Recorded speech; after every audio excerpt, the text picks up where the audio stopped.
माऊली, मी पूनम सुहास काळे Poonam kitchen मध्ये तुमचं हार्दिक स्वागत करत आहे। आज आपण रेसिपी बनवणार आहे वडापाव। चला तर मग रेसिपीला सुरुवात करू।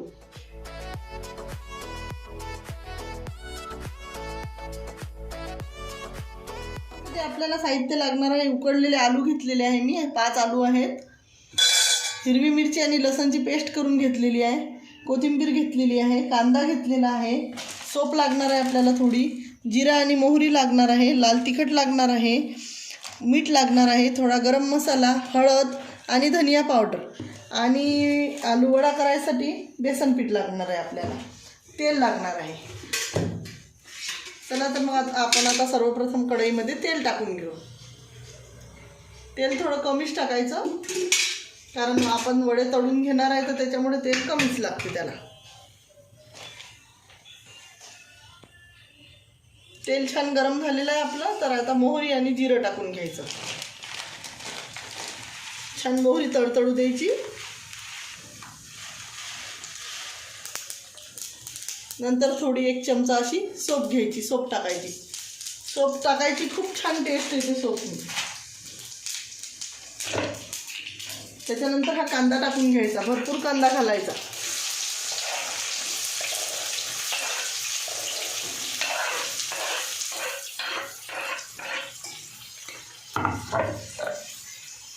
आता कांदा छान परतू द्यायचा।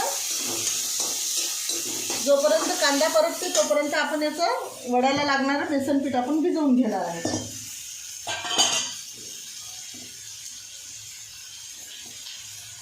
हे बघा,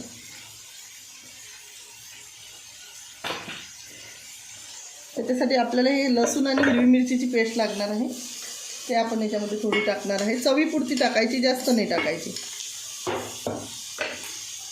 हळद लागणार आहे आणि चमचा भरून असं मीठ टाकायचं, बस। आणि हे छान पाण्याने मिक्स करून घ्यायचं। आता छान पाणी टाकून असं भिजवून घ्यायचं हे।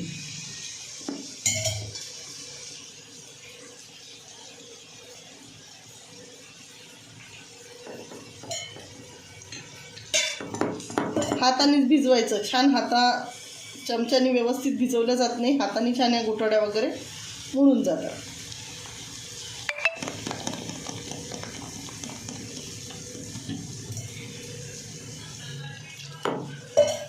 आणि चमच्याने करण्यापेक्षा हाताची चव पण छान लागते। हे बघा, छान असं फेटून घ्यायचं मस्त, म्हणजे जेवढं फेटलं तेवढा छान हलकेपणा येते वडा करण्यासाठी वड्यामध्ये। हे बघा, छान आता आपला कांदा मस्त परतला गेलेला आहे। तर आता याच्यामध्ये आपल्याला हिरवी मिरचीची पेस्ट घालायची आहे। हे बघा, अशी अंदाजानुसार घालायची आहे, एकदम तिखट पण नाही करायची, मुलांना खायचं आहे त्याच्यामुळे तिखट नको।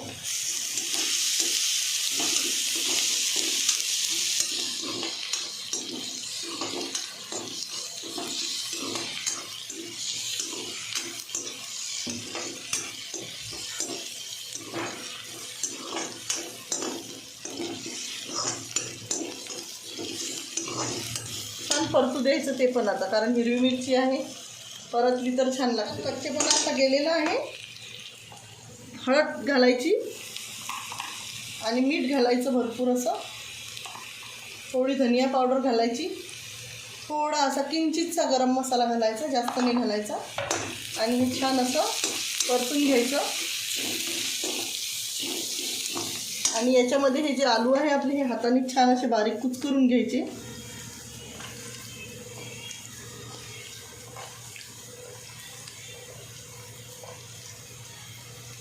हे बघा, छान बारीक कुच करून घ्यायचे आणि याच्यामध्ये टाकून घ्यायचे।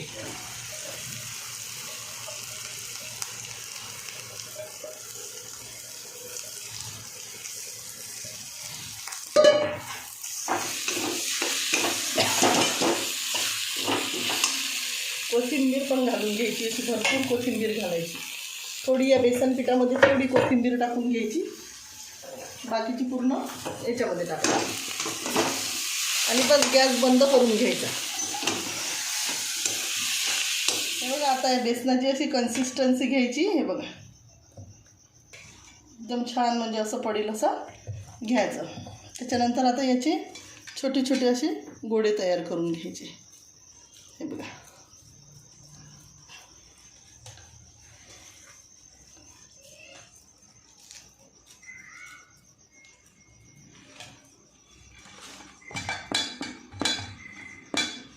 तेल गरम झालं का बघायचं. छान गरम झालेलं आहे तेल. आणि असा लोढा भरून द्यायचा.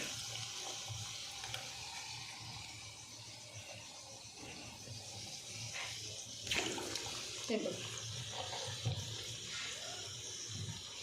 गॅस मोठाच राहू द्यायचा.